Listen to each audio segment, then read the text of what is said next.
Welcome to one of the most unsettling, forgotten towns in the history of the American frontier. Before we begin, leave a comment below telling us where you're watching from and the exact time of day you're listening. We want to know how far stories like this still travel. The year was 1872. A county surveyor named Caleb Birney was assigned to chart the Black Hollow Valley in western Missouri, a stretch of land dense with timber and cut through by narrow streams. His hand-drawn plat map included farms, wagon roads, and water rights.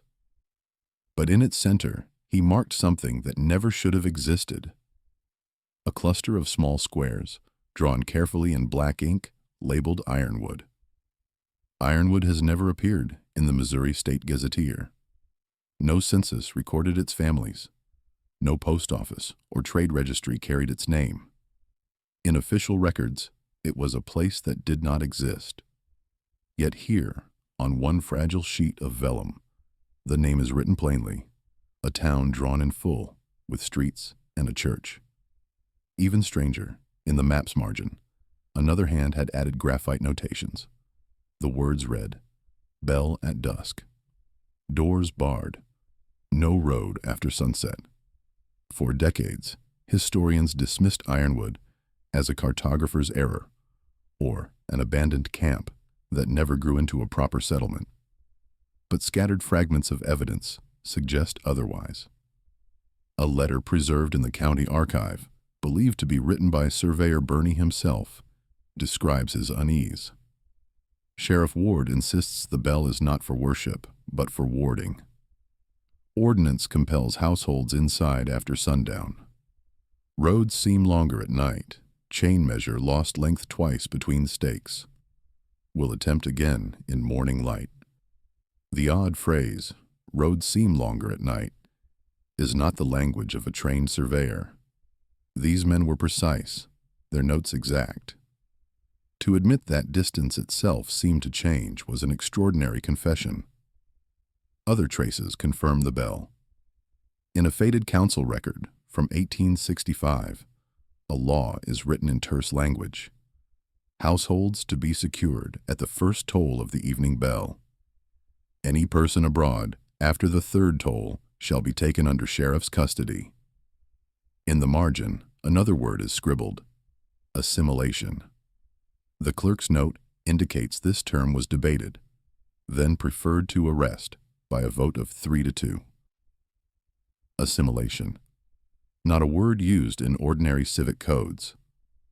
What did it mean for a frontier town to assimilate its own people?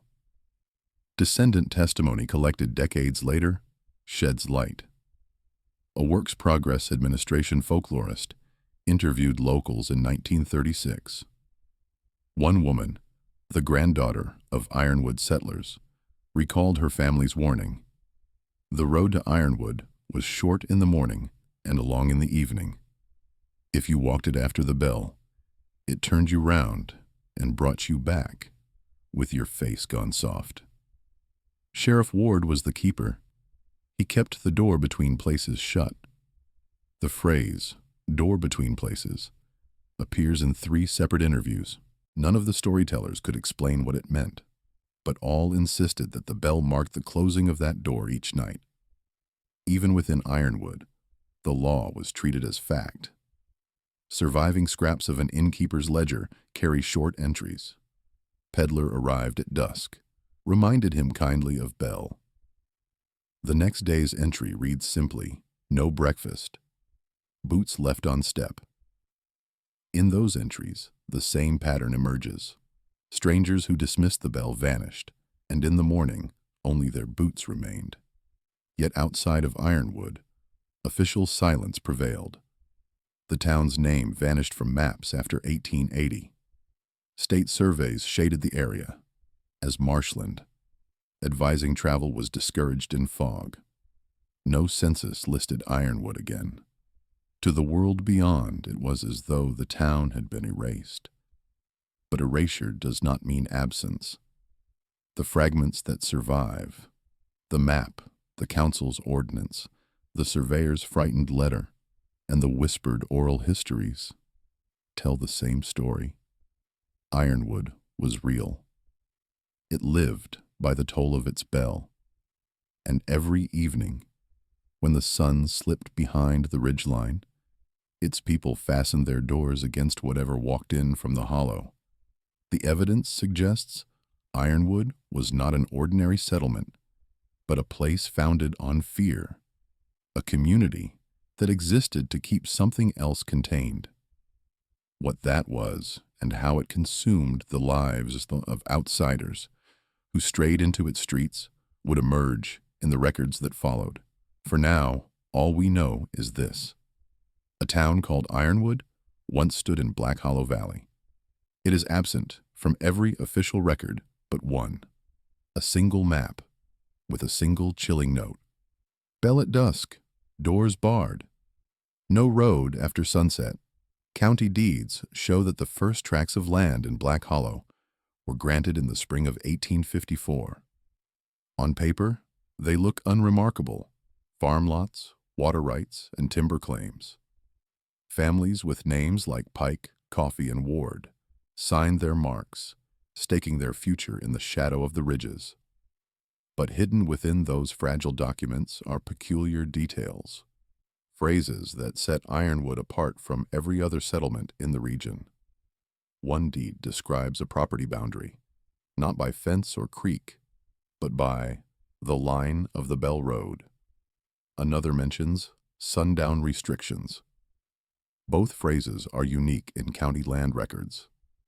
Legal historians later noted that such terms would have no meaning under normal property law. Yet for the settlers of Ironwood, they were used without question, as though already understood. Letters written during those years echo the same unease. A surviving piece of correspondence from Samuel Pike to his brother in St. Louis, dated 1856, reads, "The soil here is rich and the game plentiful. Our houses stand close, for company is needed, but you must heed the bell. When it tolls, the day is over. All doors are fastened, and no man walks abroad. We do not speak of why. It is the rule of the hollow." To modern readers, it sounds like superstition, but to the families who settled Ironwood, it was law. Oral traditions claim that even before the first cabins were built, the Osage who hunted the valley refused to enter after dark. A missionary's journal from 1849 records his frustration with native guides. "They will not lead me into the hollow at sunset. They say faceless walkers patrol the tree line. They make the sign for silence and shake their heads. I call it foolishness, yet I confess their fear is real." By the early 1860s, Ironwood had the shape of a town, a one-room school, a jail, an inn, and a wooden church whose steeple housed the bell. To outsiders, it looked like any other frontier settlement, but to those who lived there, daily life was divided sharply in two. There was daylight, and there was what followed. The census of 1860 lists Ironwood's population as 143, with most residents described as farmers or tradesmen. Yet in the same year, county tax rolls show a strange anomaly. No tavern licenses issued, no saloon permits, no establishments registered to stay open after dusk. By contrast, other frontier towns of the same size always had at least one. Ironwood shut down at sunset because its law demanded it. Diaries kept by residents reinforce this truth. In one entry from 1862, Eleanor Coffey wrote, "The bell strikes 3 times at sundown. The first warns us, the second closes us in, the third makes the streets silent. The air feels heavy after the last strike. My youngest asked me once what would happen if we disobeyed. I could not answer. I only told her the hollow would claim her. That was enough." What unsettles researchers is how normalized this language becomes. In the settlers' own words, there is no attempt to explain the danger. They write as though it is self-evident. Doors are barred, not because of storms or thieves, but because the hollow demands it. Newspaper accounts from nearby towns noticed the strangeness. The Springfield Gazette of 1863 remarked, "Citizens of Ironwood are said to be governed by a bell which compels them indoors at dusk. They claim it to be tradition, yet it is peculiar that no one is seen abroad after sundown.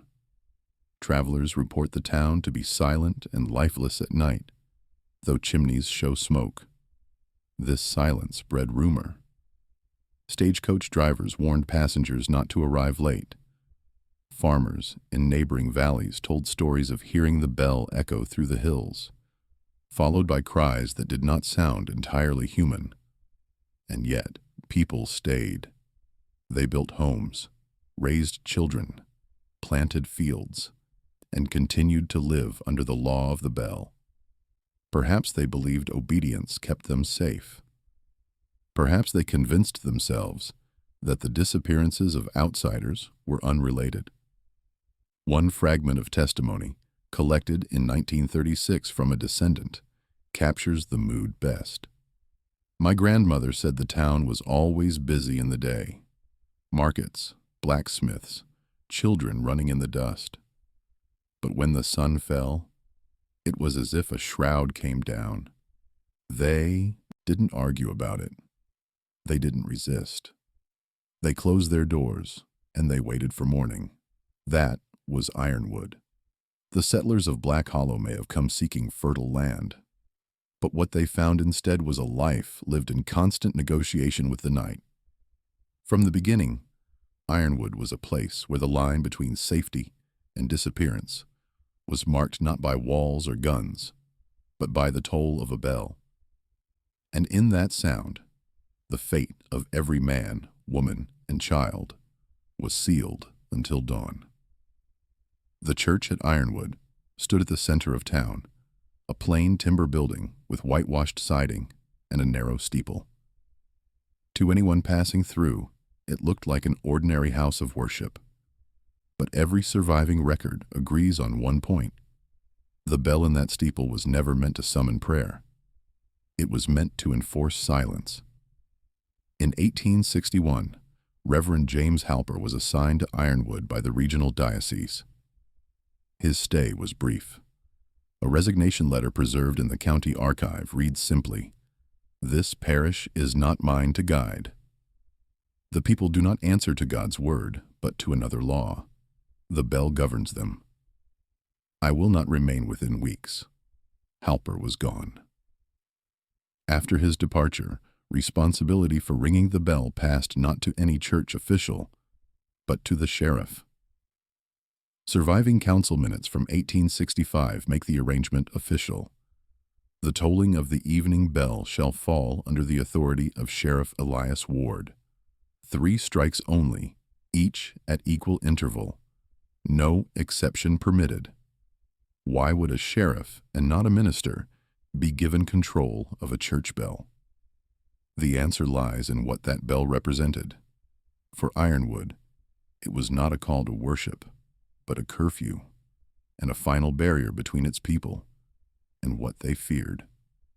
Oral histories gathered decades later describe the ritual in unsettling detail. At sundown, the bell would sound once. Families would douse lamps, pull shutters tight, and bring children in from the yards. At the second toll, doors were locked and barred. At the third, the streets were empty. The town held its breath until morning. An 1867 diary entry from farmer Eleanor Coffey recounts one evening when the ritual failed. The rope broke at the second toll. The third never came. That night, 2 men did not reach their homes. In the morning, their boots lay on the steps of the church, warped as if by fire. Her entry is the first written suggestion of what came when the bell did not toll. Whatever walked through Ironwood after sundown did not need keys, nor doors, nor weapons. It took only those who defied the pattern. Travelers who arrived at night often mocked the sound. Some called it hollow. Others laughed at its mournful tone. Locals urged them to stay inside, but the warnings rarely worked. Outsiders who ignored the bell rarely survived till dawn. The few witnesses who spoke later described what they saw from behind locked shutters. Figures drifting out of the tree line, too tall and too thin, moving without sound. Some swore their faces were blank, as if erased. Others claimed the figures pressed against windows but left no reflection. They lingered only as long as fear lasted. When the morning sun returned, the figures were gone, and so were those who dared walk the streets after the last toll.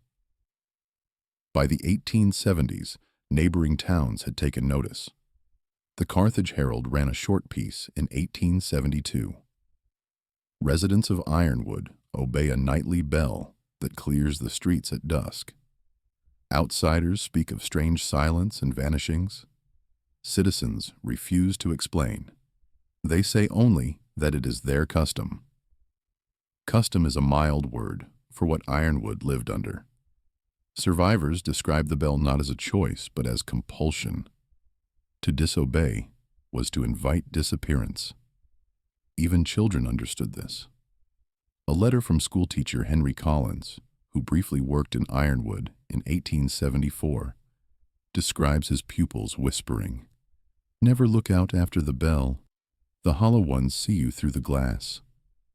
Collins himself vanished a year later. His last recorded letter was mailed the week before his disappearance. In it, he wrote, "The children's fear is not play. It is inherited. The bell is their safety, and perhaps their prison. I hear it each night, and I begin to feel it is tolling for me." What happened to Collins remains unknown. His boots, like so many before, were left behind. By the end of the decade, the church itself had fallen out of use. Its pews gathered dust, its pulpit abandoned. But the steeple remained, and the bell continued to sound. For Ironwood, it was not a place of faith, but a mechanism of survival, a daily reminder that once the sun set, the town did not belong to them anymore. The bell's rhythm became the rhythm of Ironwood itself. To live there was to measure your days by 3 tolls, each one closing the door between safety and disappearance. And behind that door, something waited. Between 1865 and 1878, the roads leading into Ironwood developed a reputation that few dared test. To the people who lived in neighboring valleys, the town was already whispered about as strange, a place where the streets went dark too early and where the bell ruled the night. But for travelers passing through, the danger was not just rumor, it was disappearance. The first documented case appears in the Springfield Gazette of October 12, 1868. The article was brief, barely 3 paragraphs, but the facts were striking. A tinware peddler named Benjamin Clark had set out with a wagon of goods, bound for Joplin. He was last seen at Dry Fork, headed west toward the Hollow Road. His horse and wagon never arrived. His family waited for weeks, but no word came. The editor's note at the bottom read, "Travelers would do well to avoid the hollow after dusk." 3 years later, in 1871, a cattle buyer named John Dwyer vanished in nearly the same spot. He carried coin to purchase stock and was known for his reliability. Days later, his horse was found, grazing near the mouth of Black Hollow. The saddle remained, bags intact, coins undisturbed. Dwyer himself was gone. In 1873, a schoolteacher, Henry Collins, set out to visit a cousin who lived in Ironwood. He wrote 2 cheerful letters on the way, the last of them describing the valley as peculiar in its silence. After that, nothing. Sheriff Elias Ward told inquirers that Collins had taken ill and moved westward. no proof was ever offered. Each case, taken alone, could be explained away. The frontier swallowed men every day. Bandits, accidents, wild animals, all common fates. But Ironwood's disappearances carried a pattern. They clustered along the hollow road. They followed the toll of the bell. And they left behind no bodies, only fragments. A horse without a rider. A wagon abandoned. Boots left neatly on a doorstep. A journal kept by innkeeper Martha Pike provides one of the most disturbing details. On June 4th, 1875, she recorded, "A peddler from Kansas City arrived late. He laughed when the bell struck, said it sounded hollow, like an empty drum. I urged him to stay inside.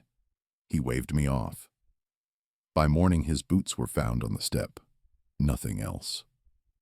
The phrase, "boots left on the step," repeats through the town's records like a grim refrain.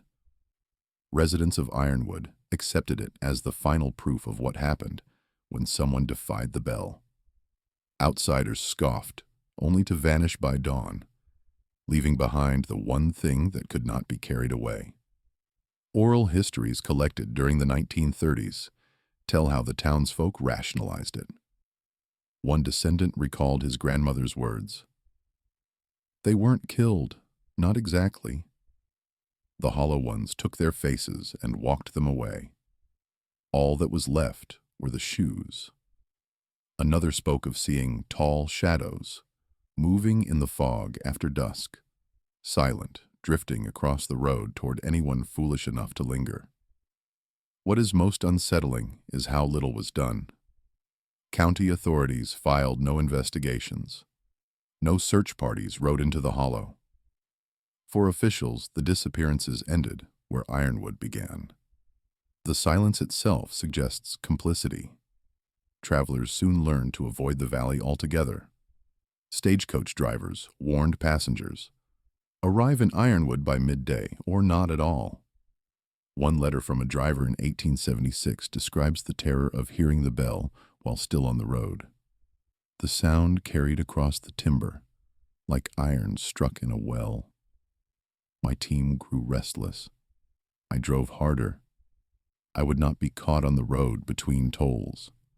By 1880, Ironwood's population had fallen from over 300 to less than 20. Some families fled. Others simply disappeared. The census lists a handful of names, but the majority are marked absent. In folklore, the explanation is simple. The town was fed to the hollow. To this day, the story of the vanishing travelers is remembered not for what was seen, but for what was not. No bodies, no graves, just a trail that ended in silence. Just boots that could not walk on. In the record, the disappearances remain unresolved. In the memory of the valley, they are the clearest sign of what Ironwood was. Not just a town, but a trap. If the bell was the sound that governed Ironwood, then the sheriff was the hand that enforced it. His name appears again and again in surviving fragments. Elias Ward, elected in 1864 and, according to every source, still in office when the last census was taken in 1880. For 16 years or more, Ward ruled Ironwood with an authority that went beyond ordinary law. To many, he was not just a sheriff, but a warden. Official records describe him only sparingly. A county voter roll from 1868 lists Ward, Elias, Sheriff Ironwood. A tax ledger from 1872 shows his property as a modest cabin near the edge of the hollow. Beyond that, the paper trail goes silent. But in oral histories and diaries, his presence looms large. Fragments of his logbook, preserved only in partial pages, suggest a man who recorded his duties with a mixture of precision and dread. One surviving entry reads, June 3rd, tall figures at tree line. No features. Sound absent.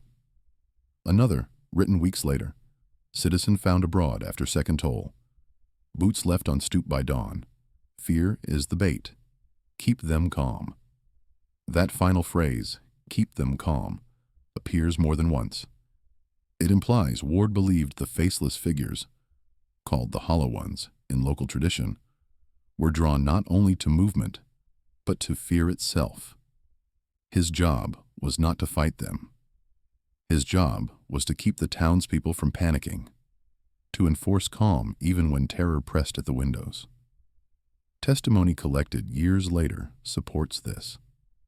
A granddaughter of one of the original settlers told a WPA interviewer in 1936, "My grandfather said, Sheriff Ward walked the streets before dusk, checking every door, every window, making sure lamps were doused. He said the sheriff's face looked like stone. If anyone cried or prayed too loud after the last toll, Ward himself would knock on the door and command silence." Some viewed this as protection, others as tyranny. A diary kept by Eleanor Coffey notes in 1875, "Ward patrols like a jailer. We are prisoners in our own homes. He says the hollow feeds on fear. Yet he feeds us fear with every step of his boots." Yet for all the bitterness, no one openly defied him. Ward's authority was absolute because the alternative was worse. To disobey the Sunset Ordinance meant assimilation, a word scribbled in council minutes, never explained, but understood by all. To break the sheriff's law was to vanish. Stories from travelers who barely escaped Ironwood paint the same picture. One drifter, interviewed decades later, claimed he arrived just as the bell began to toll. He tried to enter the inn, but Ward barred the door. "He told me plain," the man recalled, "if you don't make it inside by the third strike, you don't make it at all." The man said he fled into the timber and did not stop running until morning.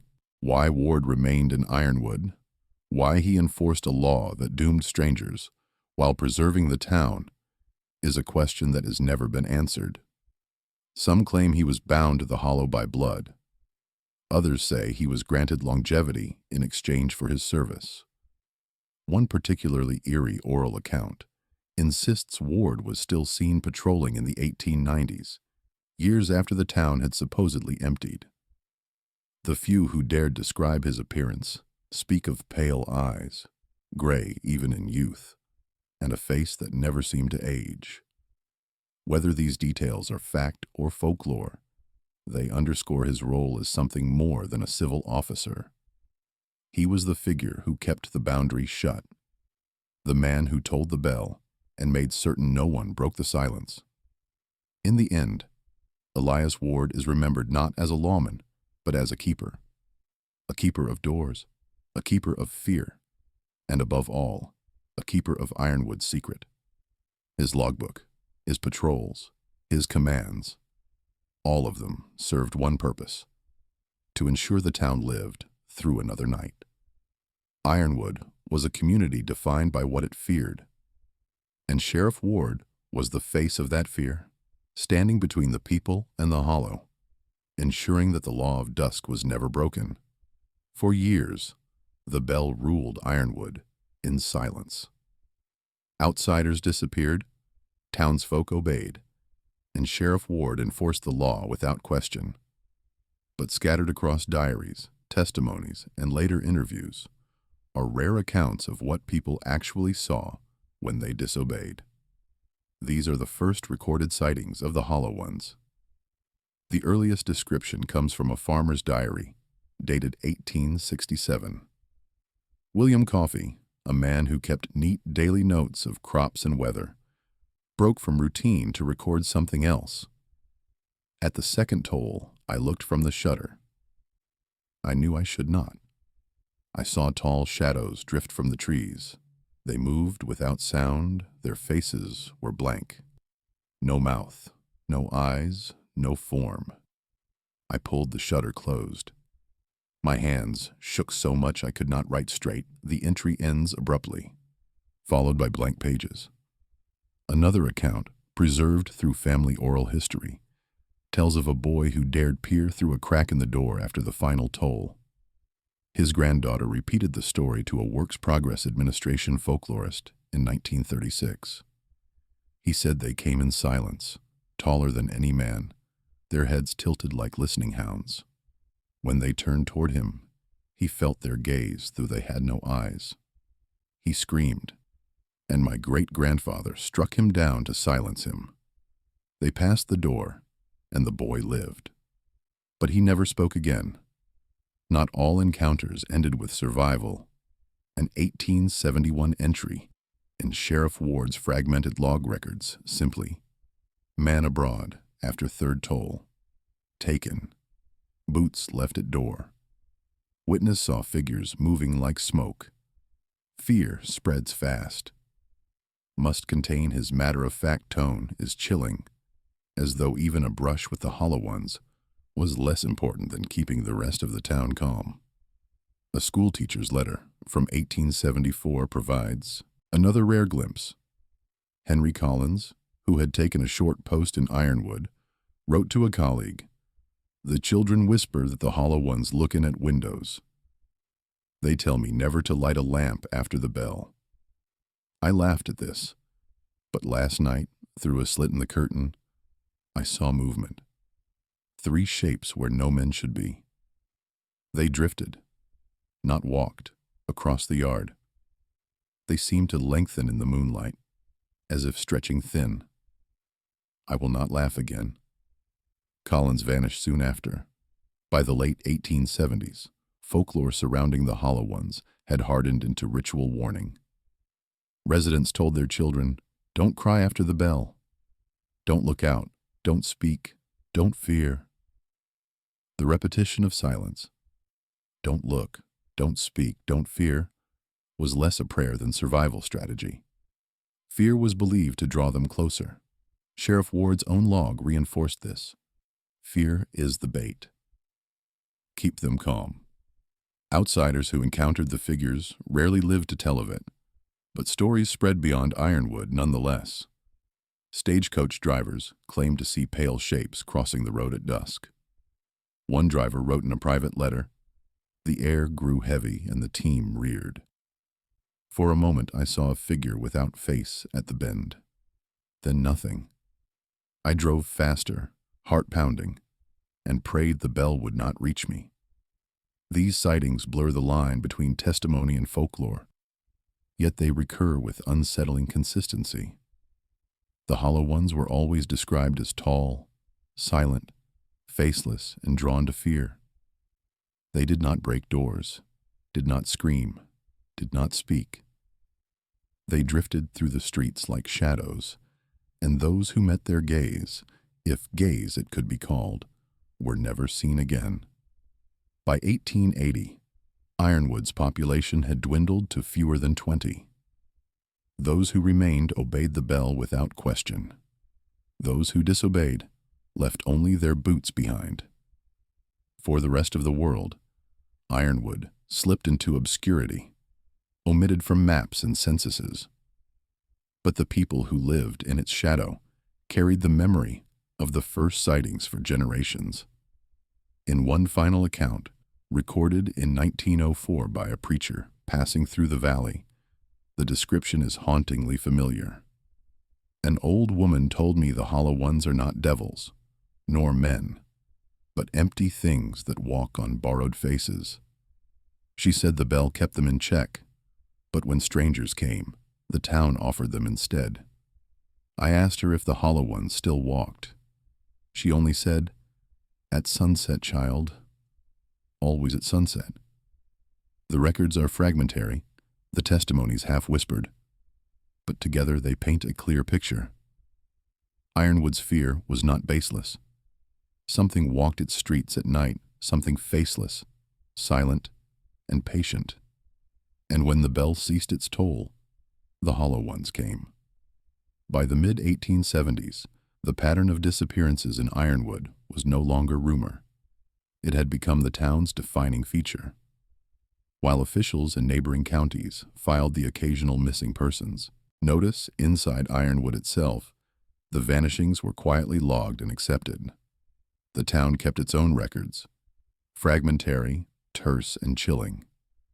One surviving ledger, believed to be a council book from 1873, lists a series of names followed by a single word: departed. Among them are travelers, peddlers, and even a young schoolteacher. No explanations are offered. No bodies were ever buried. Each line ends with the same word, as if disappearance was simply another cause of death. An entry dated August 5th, 1873 reads, "Mr. Collins, educator, failed to appear after bell. Marked departed." That same week, a brief notice appeared in the Carthage Herald. Henry Collins, schoolteacher, presumed missing after journey into Black Hollow. Sheriff Ward reports illness. No further detail, the two accounts contradict, but both agree he never came home. The innkeeper's journal adds more detail. On June 4th, 1875, Martha Pike wrote, "A peddler arrived at sundown. He mocked the bell, called it a hollow drum. I begged him to stay indoors. He laughed and went out into the street. By morning, his boots were on the step. Nothing else." Another entry, dated July 18th, records, "A drifter, Samuel O., asked if the bell was true. I told him yes. He laughed. He stayed in room 3. At dawn, his bed was empty, the sheets unwrinkled. Sheriff said, 'Mark him as departed.'" The phrase "boots on the step" appears in multiple sources. Diaries, ledgers, and oral accounts all repeat it. Outsiders who vanished did not leave behind bodies, clothing, or possessions. Only boots, always empty, always waiting on a doorstep by dawn. One farmer, William Coffey, describes the ritual in his 1876 diary. "Ward made me place the boots outside so others would see. He says fear must be guided, not allowed to spread. We bury nothing. We pretend they walked on his words, suggest that Sheriff Ward used the vanishings not to terrify, but to reinforce control. The boots were evidence, displayed like warnings." Folklore surrounding the vanishings soon grew. Children were told, "The hollow takes you barefoot, so you cannot return." Others whispered that the faceless ones carried their victims away into the woods, where they walked forever without shoes, faces stolen and voices gone. Newspaper clippings from outside towns add another layer. In 1877, the Springfield Gazette noted the disappearance of a cattle buyer named John Dwyer. His horse was found grazing near Dry Fork, rains still dragging. The Gazette reported, "Local sheriff dismisses foul play." No further search ordered. The sheriff in question was, of course, Ward. That same year, a drifter named James Callahan wrote a letter to his sister describing his passage through Ironwood. "They close up like a prison at sundown. The sheriff warned me plain. Said if I heard the bell, I must run. I thought him mad. I left before night, thank God, but I saw boots by the inn door, lined up neat like gravestones. I swear I will never return." By 1880, the United States Census listed Ironwood's population at just 19. No explanation was given for the decline. But when compared to the 312 residents recorded in 1870, the math is grim. Whether they fled or vanished, the town had emptied. What makes the vanishings so disturbing is the silence that followed. No coroner's reports, no death certificates, no burials. The victims were not counted as dead. They were simply gone. In legal language, they ceased to exist. Later interviews with descendants reveal the lasting weight of this absence. One woman, speaking in 1936, recalled her grandmother's words. "The hollow didn't kill. It erased. They weren't buried. They weren't mourned. They were just gone." In the end, the vanishings became the single most recognizable feature of Ironwood's history. Boots on the step, ledgers marked departed, and a sheriff who explained nothing. The town lived with its losses by refusing to name them. To speak of what happened after the bell was to invite it closer. For the people of Ironwood, survival meant silence. For those who broke the law of dusk, there was no survival at all. Most who defied Ironwood's bell were never heard from again. Their names were marked departed, their boots left on a step, their voices lost to the hollow. But scattered through the record are a handful of testimonies, rare voices of those who survived a night in Ironwood. Their accounts are fragmented, often second-hand, and filled with contradictions. Yet together, they provide a chilling picture of what it meant to encounter the Hollow Ones and live to tell of it. One of the earliest comes from a letter written in 1872 by a man identified only as James K., a drifter who passed through Ironwood on his way west. His letter, discovered decades later among family papers, describes a night when he failed to find lodging before the bell. "The sheriff barred the inn door," he wrote, "told me plain. If I heard the third toll, I was lost. I ran out of town, heart in my throat. The air grew heavy, and I swear the road bent under my feet. I heard nothing, not even crickets, only the echo of steps behind me. When dawn came, I was still on the same road, my boots worn thin. I will never walk that valley again." Another testimony appears in the Works Progress Administration interviews of the 1930s. A woman named Ruth Ellis, whose grandfather had lived in Ironwood as a boy, recalled the story he told. He was just a child when he peeked through a shutter after the third toll. He saw the Hollow Ones drift past. He said they were tall, too tall, and their faces were smooth as stone. When one turned toward him, he felt it inside his chest, like his fear had been pulled out. His father struck him to the floor to silence his scream. The figures passed by. He lived, but he never spoke another word in his life. Not every survivor was a child. In 1876, a farmhand named Michael O'Shea allegedly returned from a night outside after the bell. His name appears in no official record, but his story was repeated in oral tradition. According to neighbors, O'Shea had boasted he could outlast the curfew, that he would sit in the street and laugh when nothing came. He was found at dawn, lying in the dirt, alive but vacant. Witnesses said his face seemed blurred, as if he were forgetting how to wear it. He lived another 3 months before wandering into the hollow and vanishing for good. Other accounts describe narrow escapes. A stagecoach driver passing through the valley in 1878 told of hearing the bell from the timber. "My team reared and bucked. For a moment I saw a figure at the bend, tall and gray, its head tilting like a hound's. I drove harder, whip cracking, and prayed aloud. By the time the sun rose, I had driven 15 miles, and my horses were near death. I swore I would never ride that road again." These testimonies share certain features. The Hollow Ones are always described as silent, faceless, and drawn to fear. Survivors speak of an air that grows heavy, of sound that vanishes, of roads that twist back on themselves. Some describe the sensation of being watched without eyes, others of being pulled apart without touch. Few describe direct contact. Most insist survival depended on silence, calm, and movement away from the town before the third toll. What unsettles historians is the consistency across decades and sources. The words change, but the images do not. Tall shadows, faceless forms, the theft of fear itself. Even the contradictions, whether the figures drift or stretch, whether they linger at windows or stand at the tree line, suggest a common core.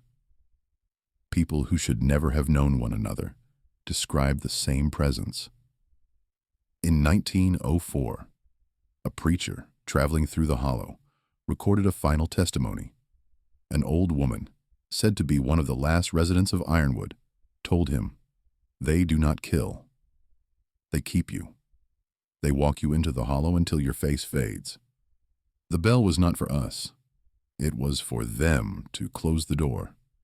But when strangers came, we gave them instead. That is why Ironwood died. If her words are true, the bell was never a superstition. It was a bargain. And the few who survived to tell of it are proof that the bargain could be broken, though never without cost. The testimonies of survivors may be rare, but they remain the most direct evidence of what Ironwood lived under.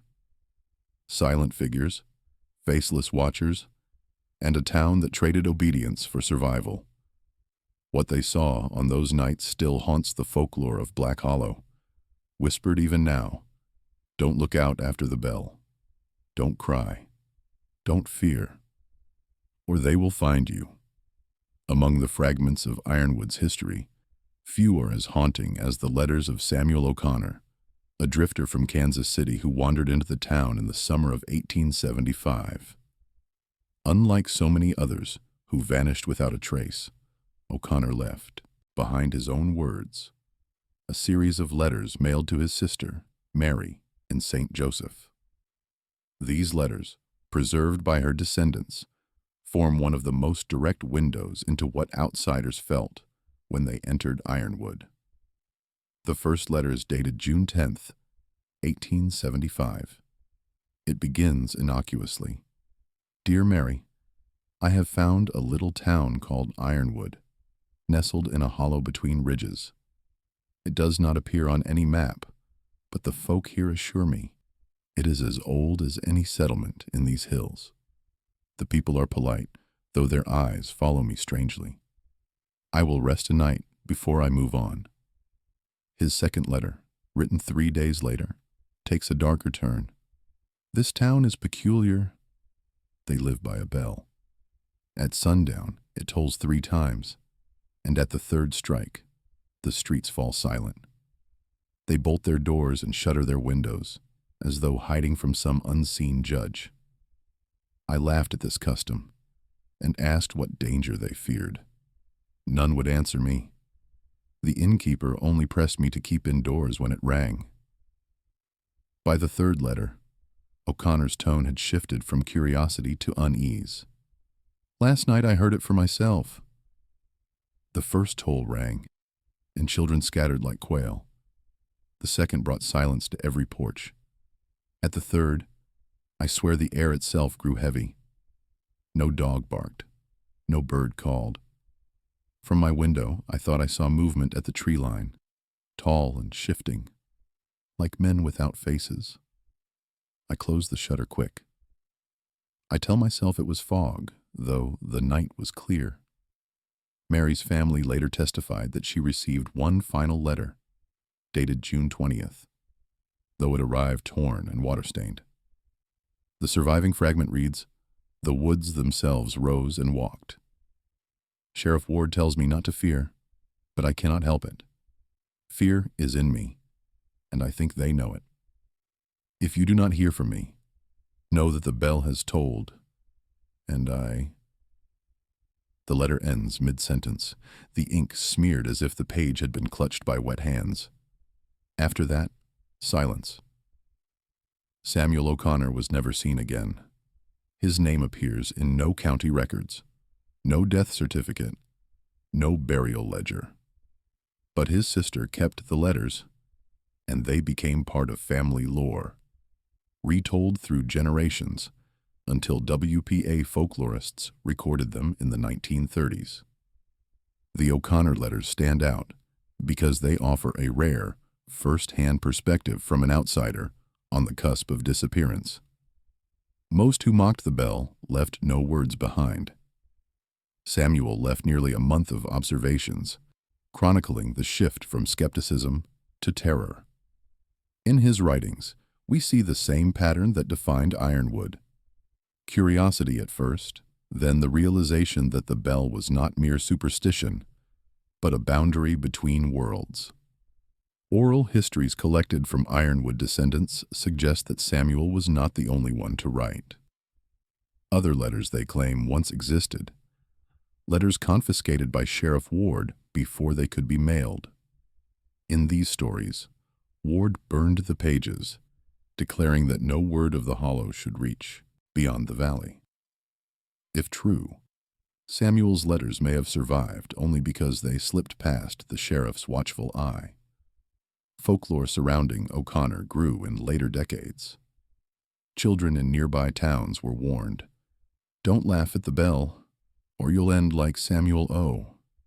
Your words cut short, your boots left on the step." The letters became a cautionary tale, proof that disbelief was as dangerous as defiance. Modern researchers point to the consistency between Samuel's accounts and those of Ironwood residents. The silence after the third toll, the heavy air, the tall, faceless figures, all appear in diaries, council records, and oral testimony. His letters confirm what others only whispered, and yet his fate remains unresolved. Some say he was taken on the night of June 20th, carried into the woods with his face stolen. Others believe he fled in panic, lost in the twisting roads that looped back into Ironwood until exhaustion overcame him. But whatever the cause, Samuel O'Connor never returned. His story, like the town itself, ends in disappearance. The traveler's letters are more than family relics. They are a record of how Ironwood ensnared the living, how the bell commanded obedience, and how fear itself seemed to summon the Hollow Ones. To read them is to hear a man's voice fade into silence, the final toll of the bell cutting through ink and paper. And in that silence, Ironwood speaks louder than ever. By the summer of 1878, Ironwood had already earned its reputation as a place where travelers disappeared. But that year, the Hollow claimed more than outsiders. It consumed nearly the whole town. County archives list Ironwood's population at 312 residents in 1878. 2 years later, in the 1880 census, only 19 names appear. The abrupt decline is striking. There are no recorded deaths, no lists of emigrants, no sale of property. 300 souls simply vanished. The first hint comes from a dispatch in the Springfield Gazette, dated September 14th, 1878. Unconfirmed reports suggest the township of Ironwood is greatly diminished. Formerly a thriving community, it is now said to be all but deserted, its homes standing silent. Sheriff Ward could not be reached for comment. Local folklore preserves more detail. One oral account, collected in 1936 from a farmer's grandson, describes a night when the bell did not ring. The rope snapped, he recalled. There was no third toll. My grandfather said the town waited in silence. But the Hollow came anyway. By dawn, most were gone. Only a handful remained. Another story, told by a descendant of the Pike family, is even darker. She claimed the sheriff himself ordered the bell silenced. He said the town had to pay its debt. That night, the Hollow Ones walked every street, and whole families were taken. By morning, 19 stood where hundreds had lived. Whether the bell failed or was silenced, the result is the same. Ironwood collapsed almost overnight. Diaries from those few who remained paint a bleak picture. Eleanor Coffey, one of the last voices in the record, wrote in October 1878, "The houses stand empty. The fields rot. Ward patrols still, but there is little left to guard. He tells us the Hollow is satisfied, for now. But I feel its hunger still." Her diary ends that same month. No later entries exist. The census of 1880 confirms the devastation. Enumerators listed just 19 residents, most bearing the names of the earliest settlers. Ward, Pike, Coffee. The rest were marked absent, with no note of death or departure. The blank spaces on the page tell their own story. In folklore, the event became known simply as the Hollow Feast. Generations later, children in neighboring towns were warned, one bell may save a man, but no bell will save a town. The phrase suggests collective memory of a night when Ironwood's law failed, and the price was catastrophic. No effort was made to repopulate the hollow. In fact, county records show deliberate erasure. Road maps from 1885 mark the valley as marshland, unsuitable for settlement. A surveyor's note cautions, local insist roads not charted past the bend. Superstition strong, removed to avoid disputes. The survivors themselves seemed resigned to silence. A WPA interviewer in 1936 spoke with a woman whose grandmother had been one of the 19. Her words capture the trauma. She said the night was endless. The figures came in silence and took them all. When morning came, she said the air smelled of iron, and the streets were filled with boots, lined up like soldiers. They never spoke of it again. They knew the town was already dead. The image of boots, again the only trace left behind, appears even here, magnified on a scale the town had never known. Dozens, perhaps hundreds, scattered across porches and thresholds, a grim inventory of absence. Historians argue over the cause. Some say disease or famine drove people away, though no burial records or abandoned wagons support it. Others insist the collapse was deliberate, that Sheriff Ward orchestrated a mass offering to keep the hollow ones contained. Whatever the explanation, Ironwood never recovered. By 1880, it was no longer a town but a memory. Houses stood empty, fields went untended, and the remaining residents lived as keepers of a bargain no one else wanted to inherit. Within a decade, even they were gone. The 1878 disappearance marked the end of Ironwood as a community. From that point forward, it existed only in fragments, on a map, in scattered diaries, in the whispered warnings of descendants. But for those who knew its story, the lesson was clear. The bell was not merely custom, it was survival. And when the bell failed, Ironwood itself was claimed. After the mass disappearance of 1878, Ironwood was no longer a town in any true sense. Its homes stood silent, its fields overgrown, its population reduced to fewer than 20. What remained was not a community, but a hollow shell haunted by absence. At the center of it all stood the church, a building that had once been the heart of Ironwood's strange ritual, and that now became its tomb. Surveyors passing through the valley in 1885 described the church in stark terms. A timber frame structure, white siding, weathered gray, steeple intact, though bell rope absent, no sign of congregation. The note is clinical, detached, but the implication is clear. The church was abandoned, its doors shut, its purpose forgotten. Yet the bell, the very object that had defined the town's life, was gone. How the bell disappeared is a matter of speculation. Folklore insists it was carried into the woods by the remaining townsfolk, dragged on sledges and buried deep in the hollow, to silence it forever. Others claim Sheriff Ward ordered it removed, fearing its power had been broken after the disaster of 1878. Whatever the truth, the bell that had tolled each dusk for decades was never seen again. And yet, locals claimed its echo remained. Hunters, in the early 1900s, reported hearing a faint tolling deep within Black Hollow, a hollow iron sound carried on the wind at sunset. There is no church there, One man told a WPA folklorist in 1936, "But I heard it plain as day. 3 strikes, slow and hollow. My hounds froze. I left the valley before dark." The absence of the bell did not end the fear. If anything, it intensified it.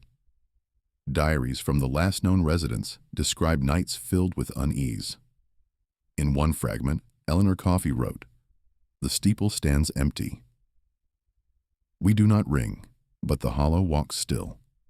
Ward says we are safe, but I see shadows move where no shadows should." Her diary ends abruptly in 1879, less than a year after the catastrophe.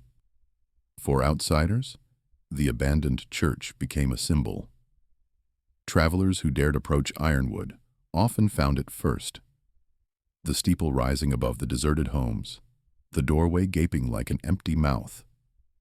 One account, from 1892, describes the building as suffused with silence, pews covered in dust, pulpit untouched, and the steeple stairs rotting. Only the belfry seemed tended, as though someone still climbed it. Children in neighboring towns told stories of the bell ringing on its own, without rope or hand, summoning the hollow ones at dusk. They said if you stood too close to the steeple after dark, you could hear scratching inside, as if the bell still wanted to be rung. Parents used these stories as warnings. Be home before sundown, or Ironwood's bell will toll for you. Modern researchers have noted the strange persistence of the church in oral memory. Even when maps erased Ironwood, the church remained a landmark in stories. It was always the center of the legend, always the reminder that the town's life and death revolved around a single object. The bell had been removed, but its absence was louder than its sound had ever been. In the end, the abandoned church stood as the last visible remnant of Ironwood. By the early 20th century, surveyors marked the valley as uninhabited. The structures collapsed, the roads impassable. But those who ventured near claimed the steeple still rose, stark against the ridge, a monument to a town erased from every official record. The church that had once housed Ironwood's ritual became its gravestone. And though the bell was gone, its echo carried on in folklore, in testimony, and in fear. Even today, hunters, hikers, and travelers in the valley speak of hearing a sound that should no longer exist. 3 hollow tolls at sunset, carried across the hollow, like a warning from a town that refuses to stay buried. Ironwood may have lost its people, its fields, and its place on the map, but the church, empty and abandoned, ensured that its story survived. For in the silence of its steeple, the hollow still waits. By the turn of the 20th century, Ironwood no longer existed on paper. Maps erased it, surveys shaded the valley as marshland, and county officials avoided mention of its name. But in the memory of those who lived nearby, the town had not disappeared. It had transformed into folklore, a story told in kitchens, around campfires, and in the whispered warnings of parents to their children. The most common refrain was simple: do not follow the Ironwood Road after sunset. The town keeps who it catches. This phrase appears in at least 3 WPA interviews collected in the 1930s, each from families with no direct connection to one another.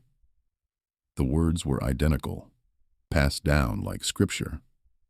In nearby Springfield, children were warned that if they lingered outside too long, they might hear Ironwood's bell calling them home.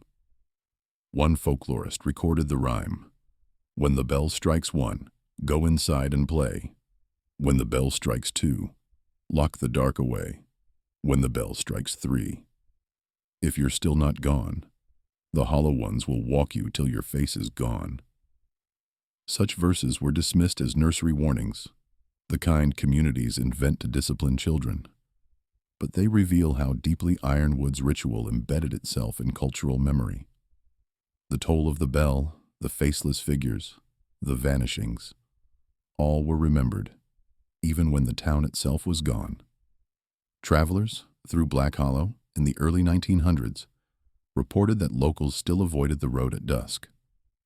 Hunters would not set traps in the valley, claiming the ground grew strange and long after sunset. One farmer told a surveyor in 1911, "The hollow stretches at night. A mile feels like 10.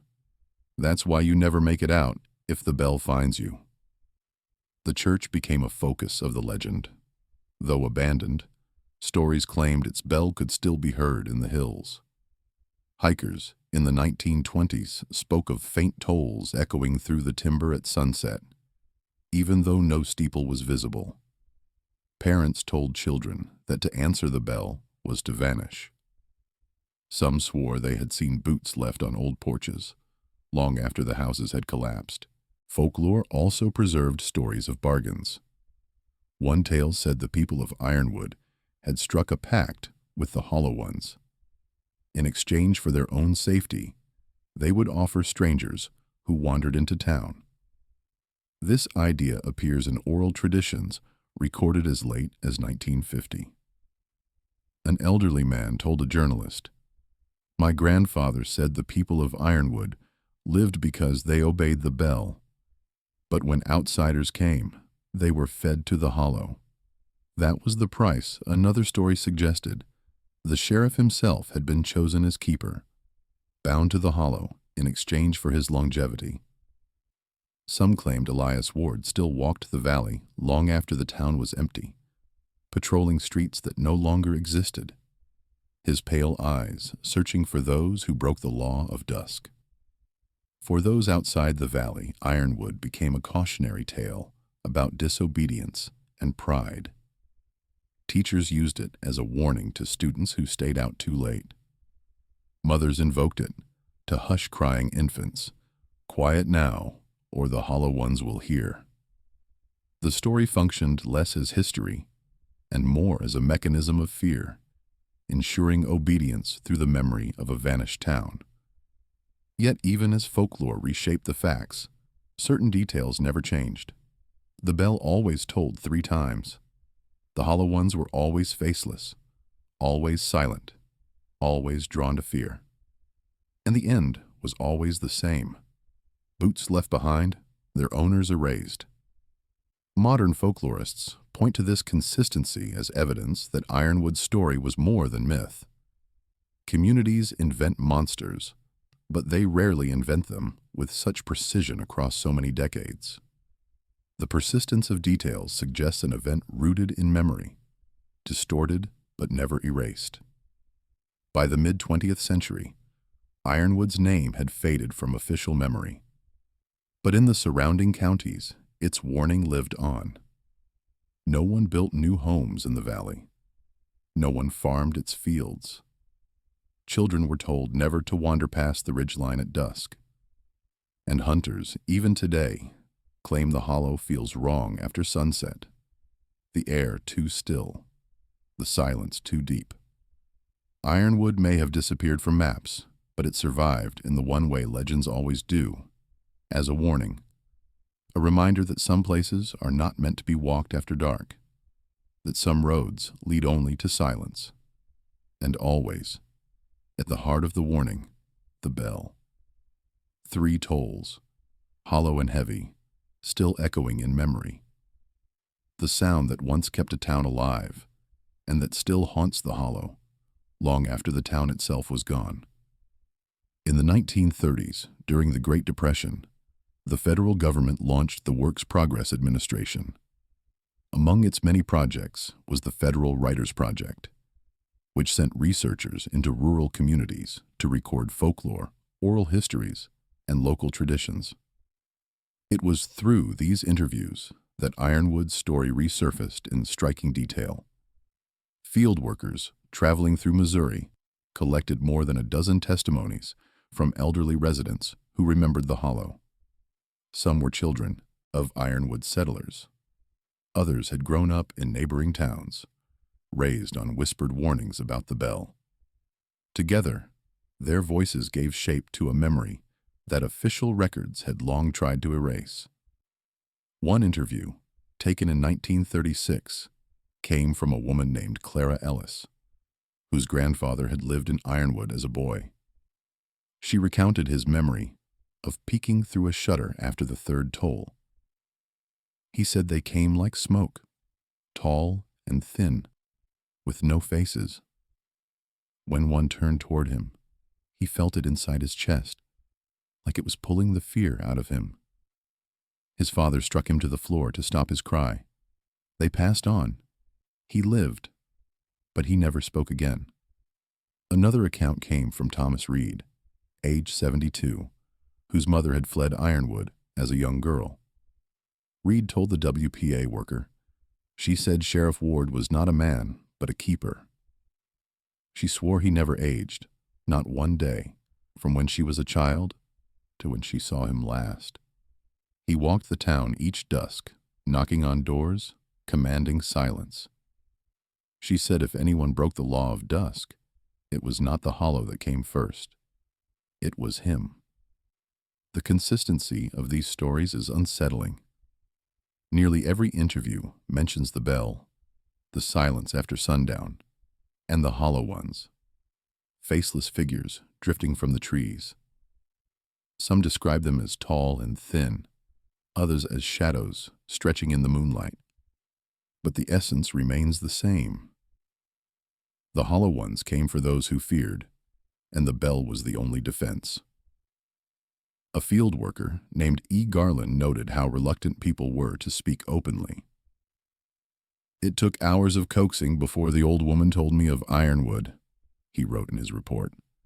She made me promise not to say the name aloud after dark. She said names called things closer. Her story ended abruptly when the sun dipped. She refused another word. Folklorists also recorded verses and rhymes, passed down to children long after the town was gone. One of the most repeated warned, "When the hollow tolls its drum, close your eyes, make no sound. Fear will feed them, faces numb. Step outside and you'll be found." These rhymes were not isolated curiosities. They appeared across multiple counties, suggesting the story of Ironwood had spread far beyond the valley itself, shaping the culture of an entire region. Yet the most disturbing testimony came from Anna Coffey, a granddaughter of one of the last 19 residents listed in the 1880 census. Her words, preserved on brittle typewritten pages, are direct. My grandmother told me, the night the town died. She said the bell did not ring, or perhaps it was silenced. The hollow ones came, and whole families were taken. By morning, boots lay across the street like gravestones. Only 19 remained. She said they stayed a few years longer, but the hollow never released them. She believed Sheriff Ward made a bargain, and the town paid it in blood.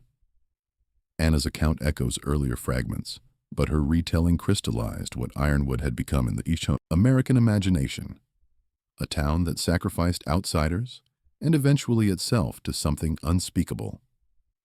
The WPA interviews are invaluable because they bridge the gap between record and folklore. While county ledgers and maps tried to erase Ironwood, these voices kept it alive. They confirmed details long buried in private diaries: the 3 tolls, the faceless figures, the boots on the step. They also preserved the emotions, the fear, the silence, and the sense of living under an invisible law. For historians, the WPA archives proved Ironwood was not just a myth invented by children. Too many unrelated voices carried the same details. For folklorists, the interviews showed how trauma reshaped into legend, how silence became rhyme, and how a vanished town could still govern behavior 50 years after it disappeared. One field worker closed his notes with a chilling observation: Ironwood no longer appears on any map. Yet in every farmhouse I hear the same warning: don't walk the hollow road at sunset. The town may be gone, but its law remains.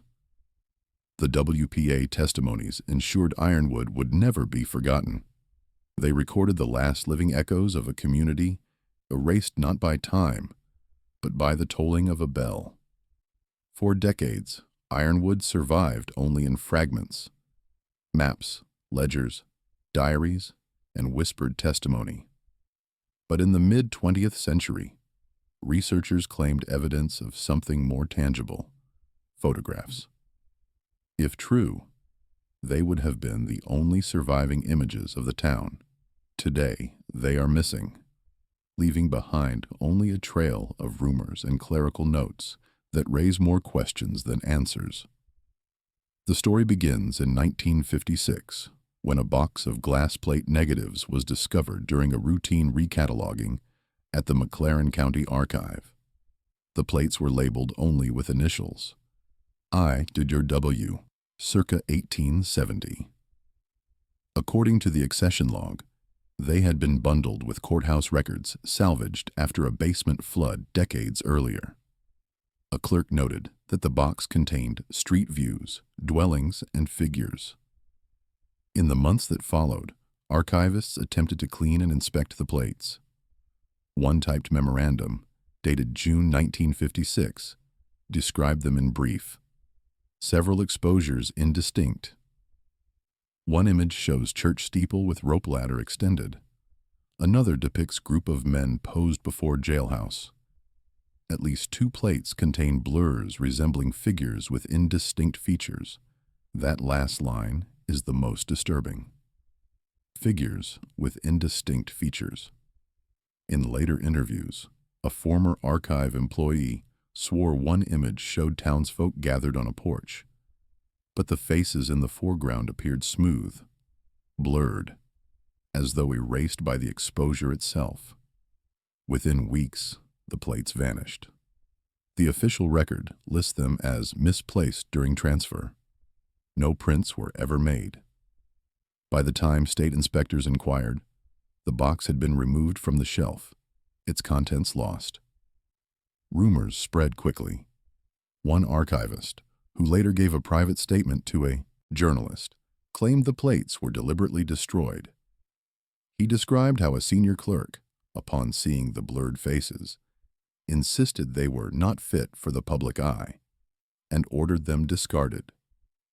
Another version claims the plates shattered accidentally during cleaning, leaving only shards of glass and warped emulsion. Yet inconsistencies remain.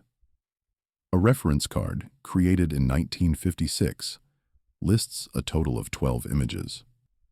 In the following decade, multiple researchers searching the county collection referenced Ironwood photographs in their notes. One folklorist in 1963 described seeing contact prints of indistinct figures before being denied further access. By the 1970s, no trace of the box remained. Oral histories fill in the gaps with speculation. Some say the photographs were taken by itinerant photographers passing through Ironwood in the early 1870s, eager to sell portraits and town views. Others claim Sheriff Ward himself commissioned them as proof of order in the settlement. But the most common story insists the photographs were cursed, that anyone who looked too long at them felt the same heavy silence the town once knew. One archivist, speaking anonymously in 1981, recalled handling a single plate before it disappeared. His words are chilling. The houses were clear, the street plain, but the figures stood too still. Their faces were smudges, like wet clay. Even the children. I looked once and put it back. I told myself it was damage to the plate, but I did not sleep that night. Whether the plates were lost by accident, destroyed by choice, or hidden deliberately, the result is the same. No known photograph of Ironwood survives today. All that remains are the notes, terse descriptions, conflicting statements, and the lingering suggestion that something unnatural was captured on glass. For historians, The lost photographs represent both a tragedy and a temptation. Visual evidence might have anchored Ironwood in the realm of fact, silencing skeptics who dismiss it as folklore. Instead, their absence has only deepened the mystery. In folklore, the photographs became part of the legend itself. Children in McLaren County told stories of pictures you cannot look at, images that erased the faces of anyone who stared too long. Hunters passing through the valley swore the photographs were not lost at all, but buried with the church bell, hidden in the hollow, so the world would never see them. What is certain is this. For a brief moment in the mid-20th century, Ironwood had the chance to step out of rumor and into proof. And then, as always, it slipped back into silence. The lost photographs remain one of the final enigmas of Ironwood. They may never resurface. But the fragments, the clerk's notes, the whispered testimony, the rumors of blurred faces, are enough to suggest that the camera saw what men were never meant to see. In the end, the photographs joined the long list of things Ironwood consumed. Its people, its bell, its maps, and now even its images. And just like the boots left behind on the steps, their absence speaks louder than their presence ever could. By the mid-20th century, Ironwood had become less a town than a shadow. Its name no longer appeared on maps. Its homes had collapsed into timber heaps. Its church steeple leaned against the sky until storms finally took it. Yet even in ruin, Ironwood was not gone. The hollow still held its grip, and stories of the town carried forward into the modern age. Hikers in the 1960s reported strange disorientation in the valley. One man claimed that trails looped back on themselves, no matter which direction he walked. "I hiked west for an hour," he told a reporter in 1967, but came back to the same clearing. "When the sun dipped, I heard a sound. 3 faint strikes, hollow as if from a bell deep underground. My watch had stopped. I left before dark. Motorists, too, began to speak of odd experiences. As highways expanded, the hollow sat just off rural backroads. In 1974, a driver reported his headlights cutting through fog and revealing figures by the tree line, too tall and too thin. When police investigated, they found nothing. The report was filed away, but locals nodded knowingly. The hollow was still at work. Folklorists gathered dozens of similar accounts. Some described boots appearing in odd places, on porches of abandoned farmhouses, or left neatly at crossroads. Others claimed the bell could still be heard faintly in the wind at dusk, though no steeple remained to house it. One chilling testimony came from a hunter in 1982. He swore he followed deer tracks into the hollow just before sunset. When the light began to fail, he heard 3 strikes carried through the trees.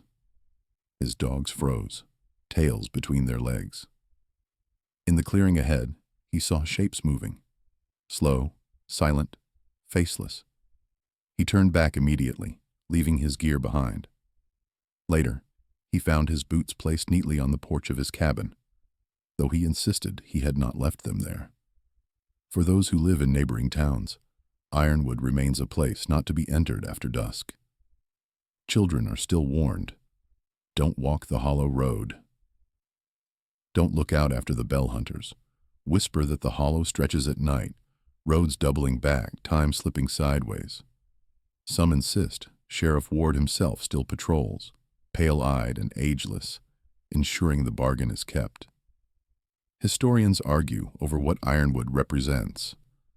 Some call it folklore, born of fear and isolation, a way for frontier communities to explain disappearances and tragedy.